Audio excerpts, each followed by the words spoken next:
Israel ने जो हरकत, इजराइल ने जो तबाही और बर्बादी फिलिस्तीन और गाजा के लोगों के साथ की, अब इजराइल सेम तबाही बर्बादी लेबनान के अंदर लेबनान के लोगों के साथ करना चाहता है। जहां एक तरफ अमेरिका और पाकिस्तान के साथ मिलके बड़ी बड़ी बातें और वादे हो रहे थे सीज फायर की, पूरी दुनिया को उलझा दिया था कि हम अब सीज फायर कर रहे हैं। जहां लोग एक तरफ खुशियां मना रहे थे कि आखिरकार 30 से 35 दिन की वो जो जंग जिसमें इतनी ज़्यादा नुकसान और तबाही पूरी दुनिया की हुई, उसको अब जाके सीज फायर के तहत रोका जा रहा है। उसी के कुछ घंटों के दौरान इजराइल अपनी नापाक हरकतों से बाज नहीं आया। इजराइल ने 10 मिनट के अंदर 100 से ज़्यादा टारगेट्स लेबनान के अंदर किए और ये सारे टारगेट्स सिविलियंस के ऊपर किए गए, सिविलियंस के घरों पर, उनके गांवों में, उनके शहरों पे, उनकी बिल्डिंग्स के, उनके ब्रिजेस के ऊपर। इजराइल ने जो अटैक लेबनान पे कल किया उसमें 250 से भी ज़्यादा लोगों के मरने की खबर आ रही है। 1000 से भी ज़्यादा लोग उसमें बुरी तरीके से घायल हो गए हैं और 12 लाख यानी लेबनान की 20% आबादी बेघर हो गई है। सवाल इसमें यह उठता है कि एक तरफ जहां पे सीज फायर के बड़े बड़े दावे और वादे किए जा रहे थे, वहीं पे दूसरी तरफ लेबनान के ऊपर इतना बड़ा हमला 10 मिनट के अंदर कर दिया गया। इसमें लेबनान के उन आम लोगों की, उन शहरी लोगों की क्या गलती थी? उन 12 लाख लोगों ने क्या किसी का बिगाड़ा था जो उनको 10 मिनट के अंदर बेघर कर दिया गया? 250 से ज्यादा लोगों को मार दिया गया और 1000 से भी ज्यादा लोग इंजर्ड हैं। रिपोर्ट्स के मुताबिक अभी तक के आंकड़े यही बताते हैं, लेकिन इसमें कितनी और ज्यादा मौतें हुई होंगी, कितने और ज्यादा नुकसान हुए होंगे, ये भी अभी तक पूरी तरीके से पता लगना बाकी है। लेकिन इजराइल ने जो ये हरकत की है और इस ऑपरेशन का नाम दिया है इंटरनल डार्कनेस, और इसके बाद सिर्फ अटैक ही नहीं किए, इजराइल ने अपनी 3 डिवीजन मिलिट्री के लेबनान के अंदर डिप्लॉय किए अलग अलग जगह पे। वहां पे उनके यानी एक तरह से समझ सकते हैं कि वो ईरान के साथ जो जंग लड़ रहे थे उसको वो सीज फायर का नाम देके रोकना चाहते थे, क्योंकि उनको पता था कि अगर उन्होंने ईरान के साथ ऐसी कोई भी हरकत की तो ईरान ने जो टारगेट सेट किए हैं, अगर ईरान उनमें से किसी एक पे भी अटैक कर देता है तो इजराइल और अमेरिका तबाह हो जाएंगे। वैसे ही पहले कुछ दिनों से मुश्तबा खामनेई की एक वीडियो बड़ी तेज़ी से वायरल हो रही थी, जिसमें उन्होंने इजराइल के न्यूक्लियर सेटअप को पूरी तरीके से टारगेट अपना दिखाया था और चेतावनी दी थी कि ये हमारा अगला टारगेट है। और ईरान का दिया हुआ टारगेट, मतलब अगर उन्होंने कहा है कि ये हमारा टारगेट है तो वो उनका टारगेट होता है और उसके ऊपर वो किसी भी हालत में अटैक करते हैं। ये उन्होंने इस 30-35 दिन की जंग में साबित करके दिखाया था। अमेरिका और इजराइल को इसी बात का सबसे ज़्यादा खतरा था कि अगर ईरान के ऊपर हम ऐसा कोई हमला करते हैं, क्योंकि जो बड़ी बड़ी धमकियां डोनाल्ड ट्रंप ने दी थी कि वो इंटायर सिविलाइजेशन को ही ख़त्म कर देंगे, वो ईरान के अंदर तबाही कर देंगे, ऐसी तबाही जो दुनिया देखती रह जाएगी, ईरान के अंदर जहन्नुम की बारिशें कर देंगे, ये सारे शब्द खुद एक प्रेसिडेंट डोनाल्ड ट्रंप के थे। और उसके कुछ घंटों के बाद वो कहते हैं अचानक से कि अब हम सीज फायर करने के लिए तैयार हैं, पाकिस्तान को मीडिएटर की तरह बीच में खड़ा कर देते हैं, उसके बाद ईरान को बिजी कर देते हैं, उलझा देते हैं सीज फायर एग्रीमेंट प्लानिंग में कि जुमा के दिन पाकिस्तान के अंदर हम लोग सीज फायर के ऊपर बातचीत करेंगे। ईरान अपनी तरफ से 10 पॉइंट का सीज फायर प्रपोजल एग्रीमेंट भी भेजता है, जिसमें पहले 5 पॉइंट के अंदर ही मेंशन होता है एक क्लियर पॉइंट कि लेबनान के ऊपर किसी भी किस्म का अटैक नहीं होगा, हमला नहीं होगा। सीज फायर का मतलब है कि ईरान के साथ ही नहीं, ईरान के साथ जितनी भी ये जगहें हैं उनमें से भी किसी के ऊपर किसी भी किस्म का हमला या अटैक नहीं होगा। और अभी फ्राइडे के दिन इसके ऊपर डिस्कशन होना बाकी था, अभी इस एग्रीमेंट को मैच्योर होना बाकी था। लेकिन उसी के कुछ घंटों के अंदर, ये भी नहीं कि पूरा एक दिन के बाद या 2 दिन के बाद, सिर्फ सीज फायर के ऐलान के कुछ घंटों के बाद ही इजराइल ने 10 मिनट के अंदर 100 से ज़्यादा जगहों को अपना टारगेट बनाया। इतने ज़्यादा 12 लाख लोगों को, यानी 20% जो लेबनान की आबादी है उसको बेघर कर दिया। 250 से ज़्यादा लोग मर चुके, 1000 से ऊपर से ज़्यादा लोग इंजर्ड है। और यहाँ पे ये लोग बात करते हैं कि ये सीज फायर करेंगे, ये दुनिया में पीस का काम करेंगे।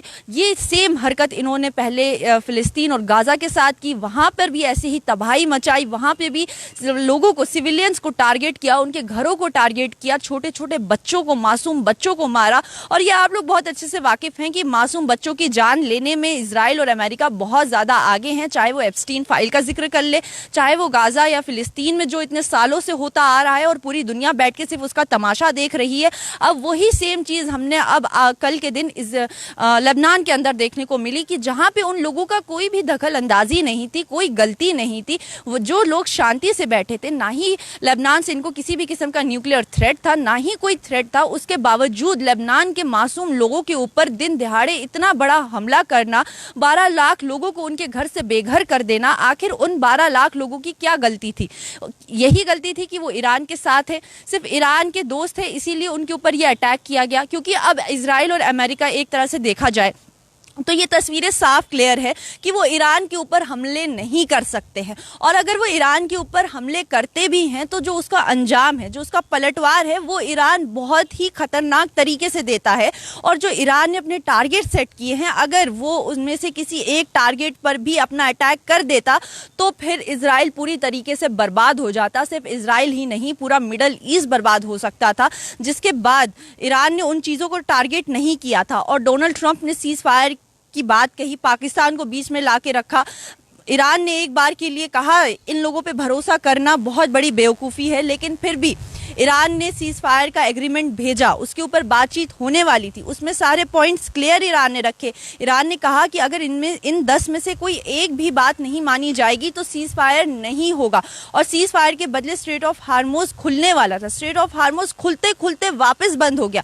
यानी जो रास्ता दुनिया के लिए इतना ज़्यादा इंपॉर्टेंट था, जिस रास्ते के बंद होने की वजह से पूरी दुनिया की इकोनॉमी हिट हो गई, हर कंट्री को उसका असर पड़ा। उसके बाद डोनाल्ड ट्रंप ने साफ तौर पे कहा कि आप स्ट्रेट ऑफ हार्मोज खोल दो, सीज फायर करवा लो और स्ट्रेट ऑफ हार्मोज खोल दो।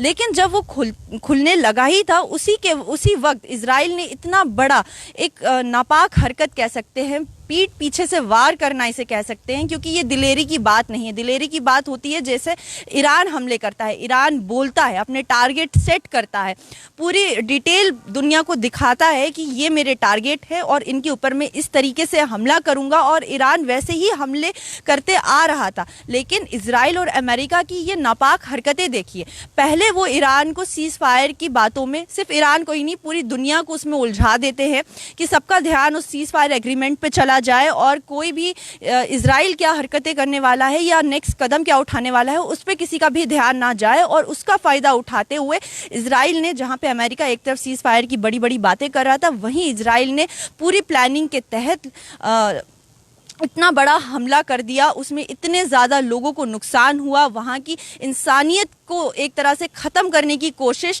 इजराइल ने की है। लेबनान के अंदर जो भी हुआ है, ये साफ तौर पे दिखाता है कि ये धमकी जो डोनाल्ड ट्रंप ने ईरान के लिए दी थी कि हम एंटायर सिविलाइजेशन को ख़त्म कर देंगे, वो चीज़ इन लोगों ने लेबनान के अंदर की है। और सेम इससे पहले, ये पहली ऐसा नहीं है कि पहली बार दुनिया ये देख रही है, इससे पहले भी गाज़ा और फिलिस्तीन में ये हुआ है, ये होते आ रहा है और पूरी दुनिया उसका तमाशा देख रही थी।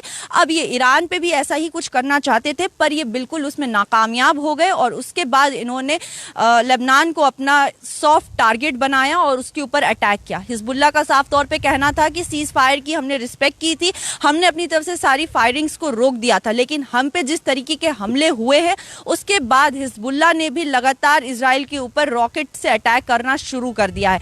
तो यानी एक तरफ यहाँ पे पूरी दुनिया को दावे किए जा रहे थे कि जंग रुक गई है और स्ट्रेट ऑफ हार्मोज खुलने वाला है, वहीं दूसरी तरफ इतना बड़ा सीज फायर का उल्लंघन किया है, क्योंकि ईरान की तरफ से ये कहना है कि जो भी हरकत इजराइल ने की है वो सीज फायर का बहुत बड़ा वायलेशन है, उल्लंघन है, क्योंकि हमने एग्रीमेंट में साफ तौर पे कहा था कि लेबनान के ऊपर किसी भी किस्म का अटैक नहीं होना चाहिए।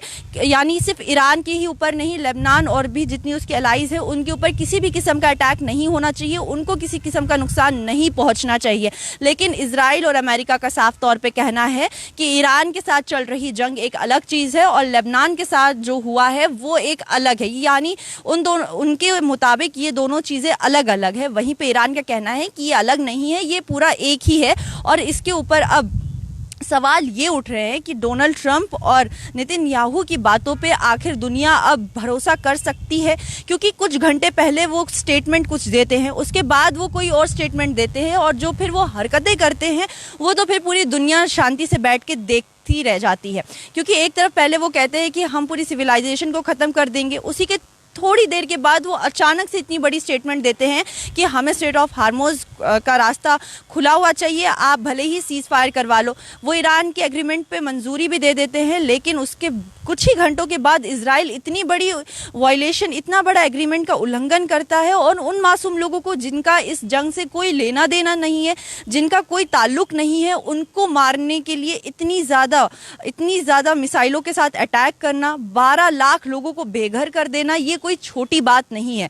यानी 1 या 2, 3 किसी एक इंसान को भी बेघर कर देना इंसानियत के लिए बहुत ज़्यादा शर्म की बात है। यहाँ पे 12 लाख लोग 10 मिनट के अंदर अपने घरों से बेघर हो गए। उन 12 लाख लोगों ने सोचा था कि जहाँ पे हम खुशी मना रहे हैं, जहाँ पे हम सीज़ फायर की खुशी मना रहे हैं, वहीं कुछ घंटों के बाद हमारे ही देश में हम अपने ही घरों से बेघर हो जाएंगे, हमारे ही लोग मर जाएंगे, हमारे ही देश में इजराइल की आर्मी आके कैप्चर करना शुरू कर देंगी। तो यहाँ से ये देख सकते हैं, ये तस्वीरें सामने आ रही हैं कि अमेरिका और इजराइल जो अपने आप को सुपर पावर कहता था, अब पूरी दुनिया के सामने ये तो क्लियर हो गया है कि वो किसी भी एंगल से कोई सुपर पावर है नहीं।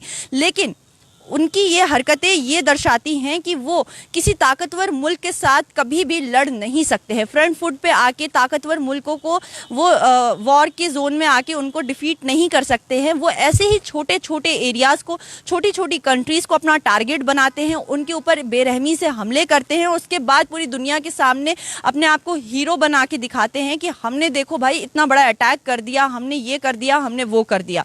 लेकिन यहाँ पे अब सवाल ये उठता है कि आखिर कब तक ये तमाशा पूरी दुनिया ऐसे ही देखती रहेगी? आखिर कब तक इजराइल और अमेरिका अपनी दादागिरी हर देश के ऊपर इस तरीके से चलाते रहेंगे? आखिर कब तक जो वो इंसानियत का खून बहाते रहते हैं, जो इंसानियत को शर्मसार करते रहते हैं, उसको कब तक पूरी दुनिया इस तरीके से शांति से देखती रहेगी? जितनी भी इंटरनेशनल बॉडीज़ हैं, जितनी भी ये बड़ी बड़ी कंट्रीज़ हैं, आखिर कब तक चुपचाप बैठी रहेंगी? इनको रोकने के लिए कोई बड़ा रास्ता निकल सकता है?